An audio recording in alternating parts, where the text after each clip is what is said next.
I'm sure you had to spend a little time saying, hey, I'm changing because I'm doing this differently. Feedback I got in our review was this. And so let's be honest, a lot of people don't like hearing feedback like that. The people who can take that feedback and handle it in a constructive manner and not get angry and know that my peers want the best for me. I believe that. The people that I work with on a day-to-day basis assume positive intent and they want the best for me. And so if they're going to give me feedback like that, what can I do with it to make, our environment better?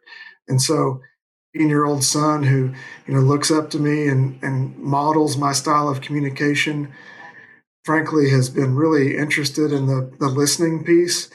And we've talked a lot about it because he is very headstrong in his beliefs and centers them, inability sometimes to look at the gray area. Hey, creative, are you ready to discuss profits, the money, the ways to make it happen? The Profitable Creative Podcast is for you, the creative, how you define it. Videographers, photographers, entrepreneurs, marketing agencies, you get it. CEO of Core Group and author Christian Brim interviews industry experts, creative entrepreneurs, and professionals alike who strive to be creative and make money at the same time. Sound like you? Tune in now. It's time for profit. Welcome to another episode of The Profitable Creative, the only place on the interwebs where you will learn how to turn your passion into profit. I am your host, Christian Brim. Joining me today is Ameil Shadid of DabKe Consulting. Welcome, Ameil. Glad to be here, Christian. It's great to see you. Congratulations on your success. Thank you. It was very hard for me to not say email, but I got through it without calling you email. Old habits. Yeah, I know. It's bad. So tell me how you got here, what you're doing with DabKe and how you came to this point. Well, thanks to COVID and the ability to look at things with a positive lens, in early 20, I was laid off right at the start of COVID from Butch's Rat Hole and Anchor Service. And the reason I can say who it was is because I still have a great relationship with those guys. I support them. I still find myself saying I'm on Team Butch's. So that happened in February, and I was unemployed for a good 5 months of COVID, just peak COVID. And the gift was, one, I got laid off before everybody else did, which allowed me to get unemployment before everybody else did. And so I never had any problem. A lot of friends got laid off and, well, how did you do it? And I said, I just beat you to the punch. I got laid off earlier. And so I was at home with our kids and Christy, my wife, and it was glorious, Christian. It was federally funded unemployment. And I do not recommend anybody to do it because it took a pretty healthy swath out of my personal net worth. However, when I was home, I started thinking about things I'd like to do. The only thing we really had to look forward to at that time was an afternoon nap because everything else was. So, I sit on my back patio frequently. And during that time, it was great weather, springtime. And so I'm a note taker, and I have compiled these, they used to call them lab books, but now they're just notebooks. Since I started working at OU back in 2002. And so I started thumbing through them, and I kept seeing this consistent theme of great relationships that were built on long-term, deep dive, intimate relationships with donors. And so as I was looking for a new job, I started to call those people and not for a job, just to touch base and check in on them, and told them what I was thinking about doing. And I had many people tell me, Ameil, I've never met somebody who is a better listener than you. And you know what, Christian, when I stopped and thought about it, I thought, I don't know that I've had better compliments. It just really hit me in the heart that, the reason that I was given the opportunity to have these great relationships with people who were, huge investors to our alma mater, the University of Oklahoma, that it was centered around listening. And so I started to develop some content around active listening and pitched it to several friends, Carl Miller, who is at University of Texas, San Antonio, and Brooks Hull, who was at Louisiana Tech and now is at Texas State in San Marcos, to say, hey guys, I've got this crazy idea for some content. Are you open to me coming and talking to your team? And they both said yes. Speaking of profitability, they both said, we will cover your expenses and that's it. And so I said, that's how you have to start. Yeah. And I said, I'm in. Let's work on the dates. And so that started, and it has run alongside my day-to-day job where I work for a non-traditional, very non-traditional small Catholic high school here in Oklahoma City. And so it's led to speaking opportunities around the country, really sharing the process of active listening and how you can use it in your work along with at home.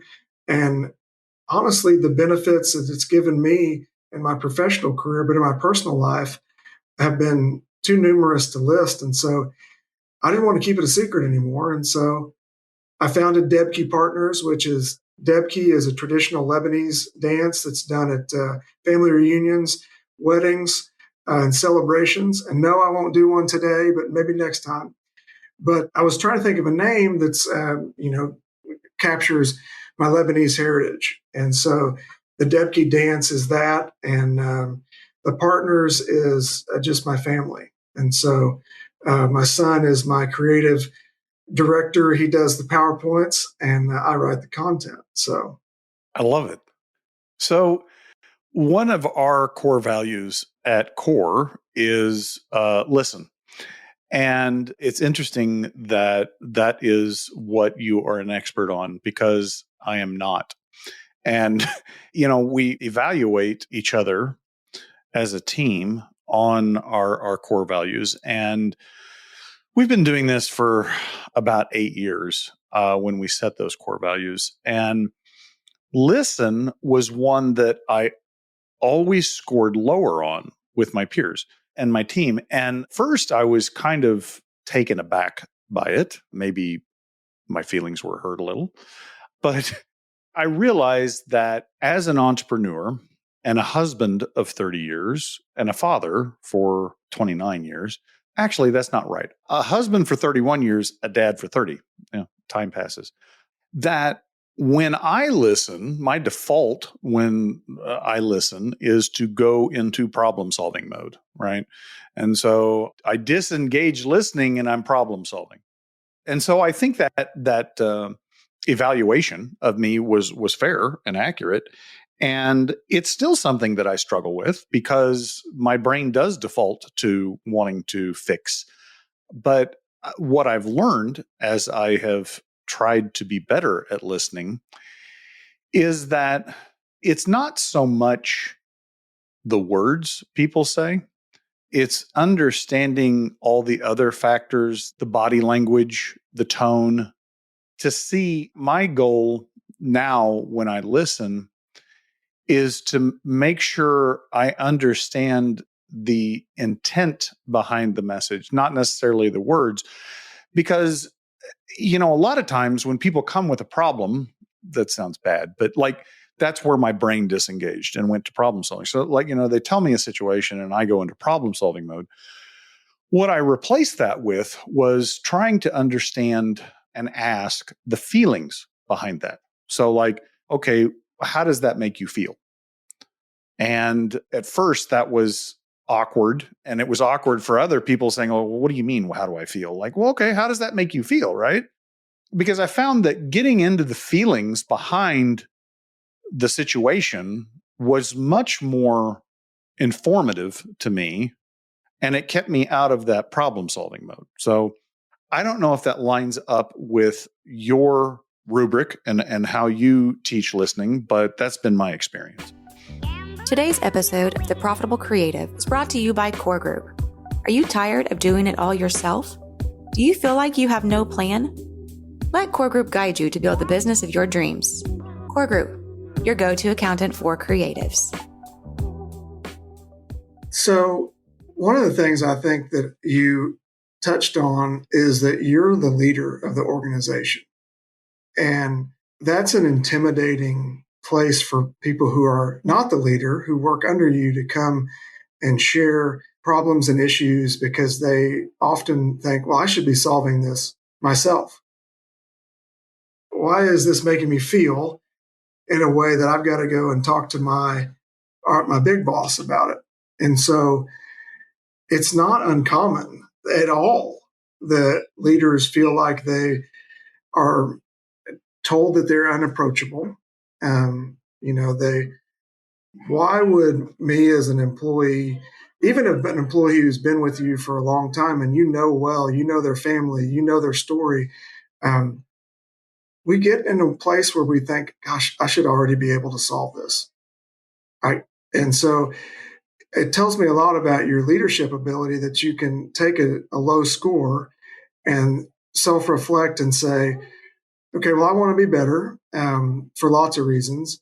But when you go and you ask, how does it make you feel? That's a question that I ask my team and encourage them to ask me and others, is that it's a disarming question, right?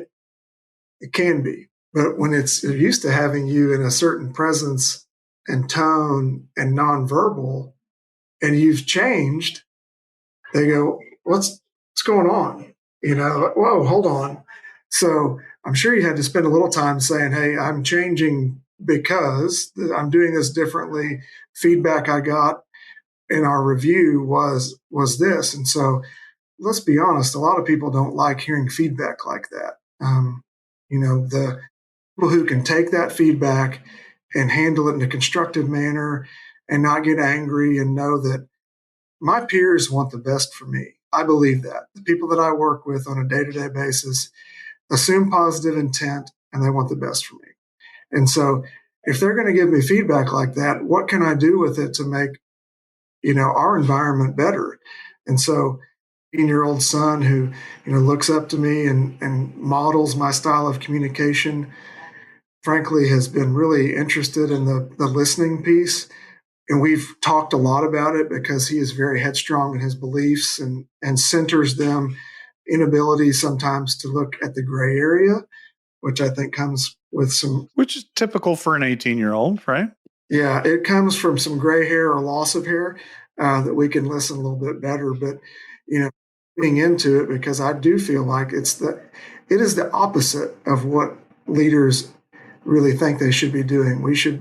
I know how to lead. I've been doing this long enough. Yeah. And I think, coming from my experience, you want to have that confidence, right? That you know what the answer is. But the reality is, the larger and more complex your team grows, the less you really do know the answer, right? And for me, that was a lot of ancient history. Like, the problems they were trying to solve were problems that I hadn't dealt with in a decade. And so, like, what my experience was may or may not have been helpful. And so, in asking the question, how do you feel? It's also about effective delegation, right? Because the other relevant experience that I've had is in the entrepreneurs organization. In our small groups that we meet with, we call them forum, we have this protocol that is based upon the psychology of Gestalt. And I'm not a psychologist, but the way I understand it is that Gestalt figured out that when you give people advice and tell them what to do, they don't take ownership of their own problem, right? And so in Gestalt protocol, we only share experience with our peers. And so shifting my conversations as a leader to asking, okay, what feelings is this bringing up for you? And then potentially sharing relevant experience share, rather than saying, okay, here's what you need to do to fix this, because that was my default. And I thought that was projecting confidence because they were coming to me for an answer. But, as long as people aren't solving their own problems, they're not growing. And as a leader, if you're not growing your people, then you're not doing your job. Couldn't agree more. I think one of the things that underlying in all of that you just shared is for you to be able to be vulnerable with your employees and them to be vulnerable with you. Because yes, you've hired great people. You've seen them grow, but none of us, I don't feel like there's anybody who we work with that says, I don't want to grow anymore. I've grown enough. I got this. I have grown out enough, but that's a different, That's a totally different show. And when I think about work with several different generations of people, and technology is great, but it has really transformed how, say, younger, under 30 people communicate. You and I would pick up the phone and call each other. We would maybe send a text and say, hey, Christian, can you call me when you get a few minutes? And now you've got someone sending a Slack message to the person who's next door, or Snapchat to the person that's across 2 floors, rather than getting up and walking down to the office and saying, hey, I just got your email. Help me understand. Can we work together on? I mean, those are the things that come with, a little bit of wisdom, I think. And wisdom, I was reading about wisdom in the Bible and over the weekend, and the message at church was about wisdom too. And wisdom has kept hitting me square in the face over the last 4 days. And so I think it's our job as we age into more seasoned leaders to share that wisdom. However, we can learn a lot from our younger peers. Absolutely. If we're willing to ask and if we're willing to listen. I may not ever Snapchat my colleague next door. Probably always going to go next door. But I can learn a lot. And I have learned a lot because, the methods of communication, particularly in fundraising, it's been a pretty big sea change between your traditional and now with AI and influenced automation and fundraising. It's been wild. So I spend a lot of time asking questions: what's worked, what hasn't worked, where can we meet in the middle to find, let's not recreate the wheel here. Let's add things to it and make it better if we can. Yeah, I mean, the communication thing is fascinating because I remember when I first it was an internal email only software installed at my computer at work when I was a banker. So I've been here since the advent. But the thing about the written communication, be it Slack or text or whatever, you lose a lot of, I don't know, I call it bandwidth, right? Like, so you don't hear the person's tone. You can't ask a follow-up question easily. And so, and I agree with this being possibly a generational thing, because for some of my younger team members, I've just asked the question, like, have you picked up the phone? Because what I find is that you can have written communication back and forth, and it seems to be stressful or heated or whatever.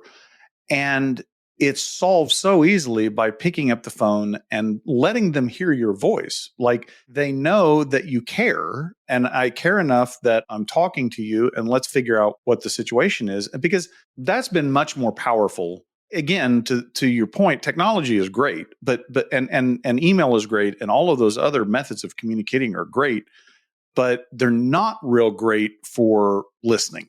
Well, I have a real-time example of this that happened to me last week, and there was all of those things that you just stated. I was very passionate about something. I had sent some emails that were fairly passionate and probably should have saved draft on. And then we got together at a table in a room, and I read through some items that I wanted to talk about, and I didn't print off a copy for everybody who was there at the meeting because I wanted to see what their nonverbal was as I read through these key points. And totally different. I mean, we build up in our own mind to be perhaps what's going to be a difficult conversation. My experience, 99 times out of 100, is nowhere near as difficult as we played it up to be. And I tell people I'm not in the business of pre-purchasing worry. I don't need to. I got enough as it is. I don't need to pre-purchase worry. And so when I can go and have a conversation, save myself an email or a text with an individual or whoever it might be, the guards come down and the want to solve goes up. Yes. I think one of the benefits on my team, there's only other one male. And my two oldest children are daughters. And it really has helped me grow my listening ability being in that environment, because I think women tend to intuitively listen better. I don't want to make that I don't know if that is true or not, but the definitely the dynamic is different between how women communicate and how men communicate. But being in that environment has helped me grow my listening skills for sure. And that's because you've had experience and life experience, right? You know, some good, some bad, and some in the middle. And one of the things that I've really spent quite a bit of time and talk a lot about when I'm given the opportunity to speak in groups is the ability to listen with your eyes. And it's hard to do when you're trying to listen with your ears and your eyes, but I can see behind you, you've got a little trophy there. I don't know what that trophy is for, but it is important enough to sit next to the book that you authored.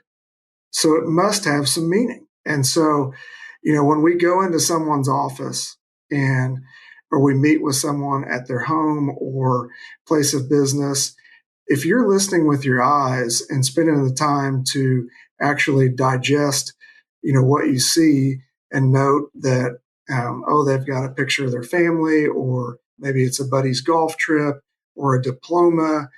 All of those things to me are, items that I can tick down and put here and say, okay, well, if it's valuable enough for you to have it in your office, it's very important to you.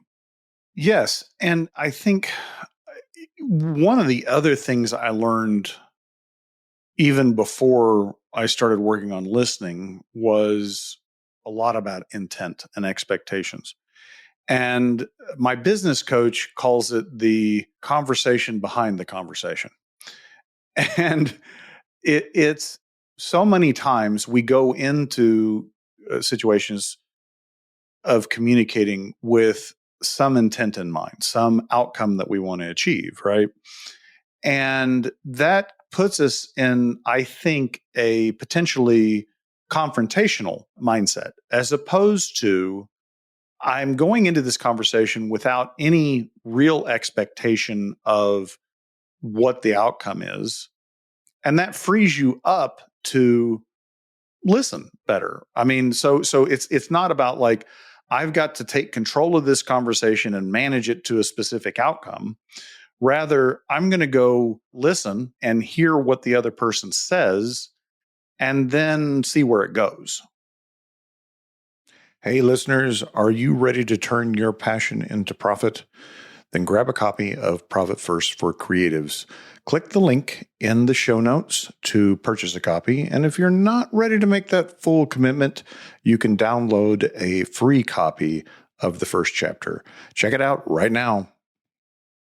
So, expectations are really interesting. Expectations, again, to me have been nothing but future resentments.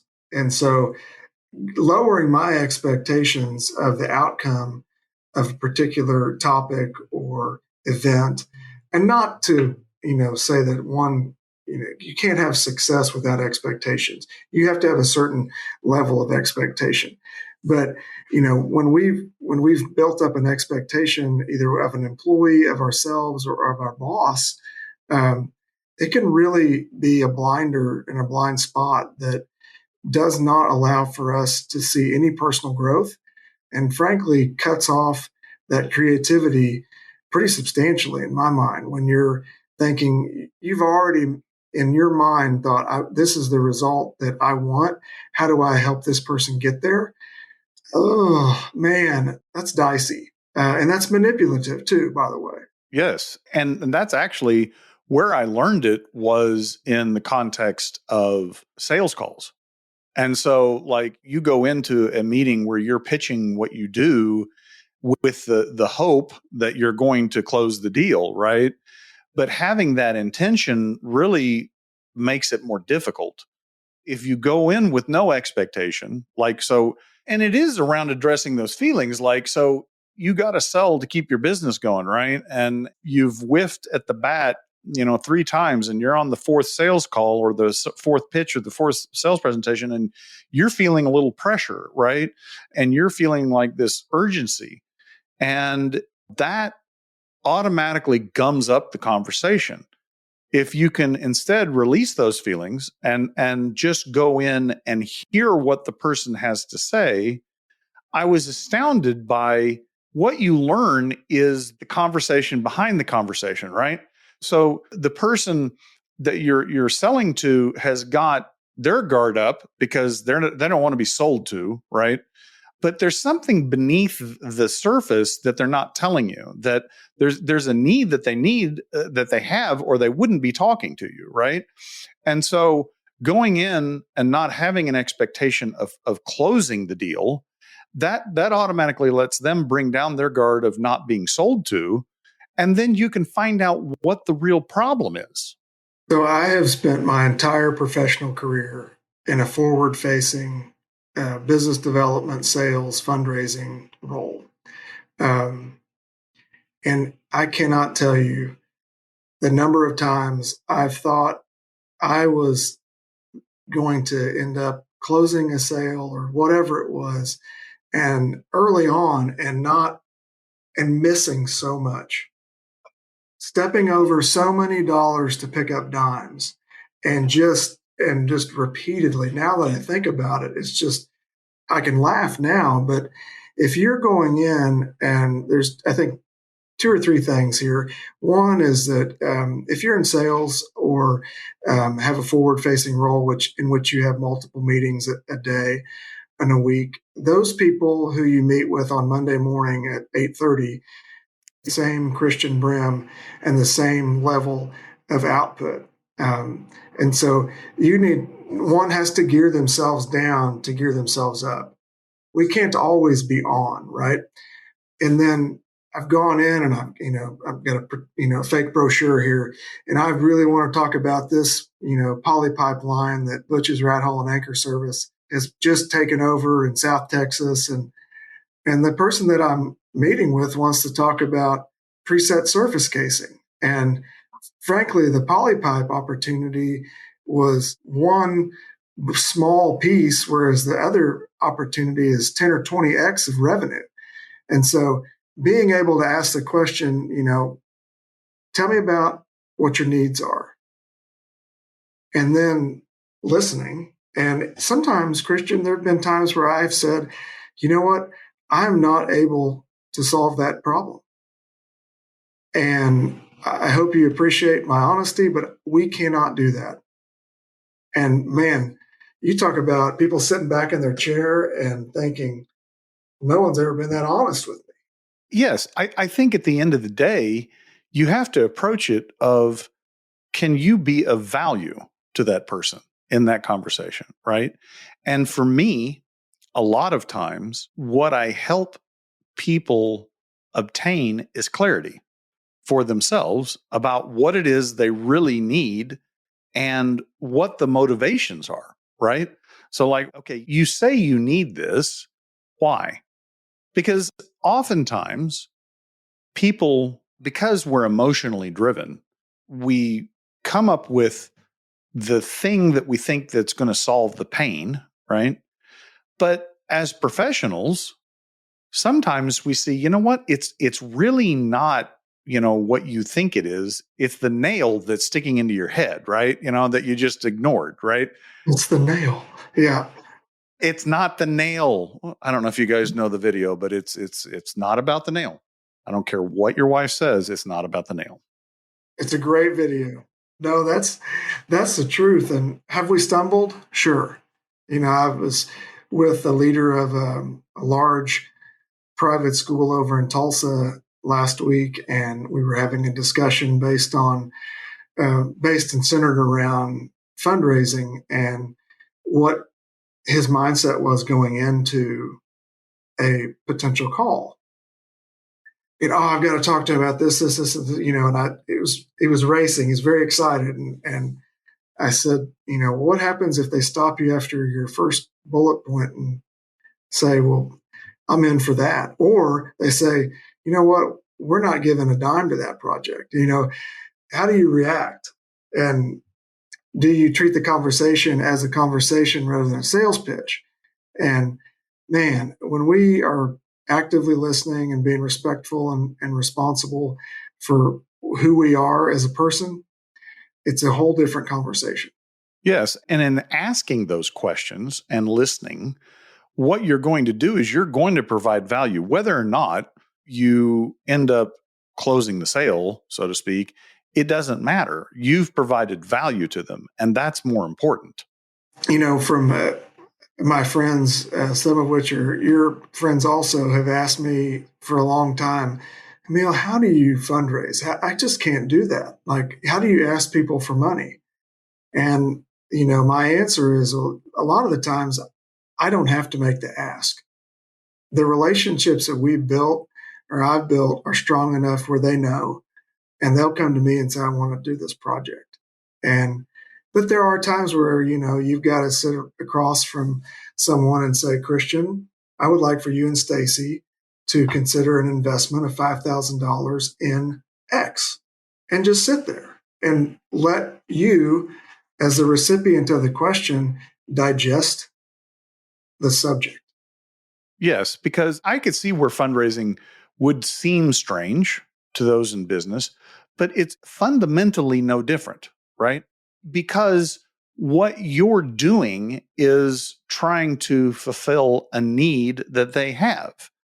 It's not begging somebody for, charity. It's they have money that they want to invest in certain things to give for altruistic reasons. And it's about aligning what your project is with those needs. But in business, it's the same thing. Like, I think where we get stuck as business owners is we get stuck on what we're selling, right? And that's the exact opposite place to start. You need to understand what it is that they want before you can sell them anything. And to your point, you may end up not being able to sell them anything. Like, you know what I got, you don't need. You don't currently need. And being able to be transparent and open and honest about that, I think has won me over many, many times, over the course of my career. And, I love the title of your podcast because profitable and creative, oftentimes don't go together.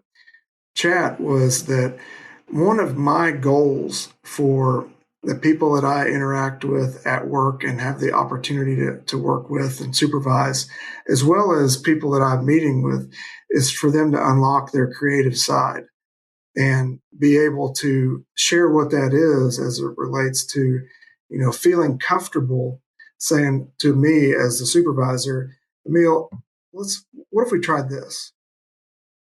I've been thinking about this, and last night it came to me that maybe we do this a little bit differently, and there's no, I love that. That's my favorite thing is when my team comes to me or a donor comes to me and says, I've been thinking about this.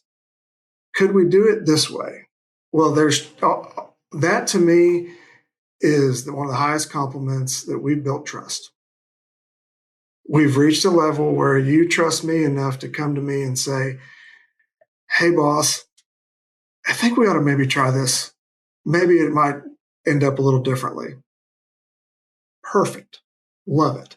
You own it. That gives that ownership piece, but it's all built on trust and that relationship that we built over time. It's not, you've got a team that you are responsible for. And as a business owner, you feel responsible for making sure that they can provide for their families, right? That's an inherent thing that is a core value for you as you want to provide for others, right? So, but that's all built on trust and unlocking the creative side.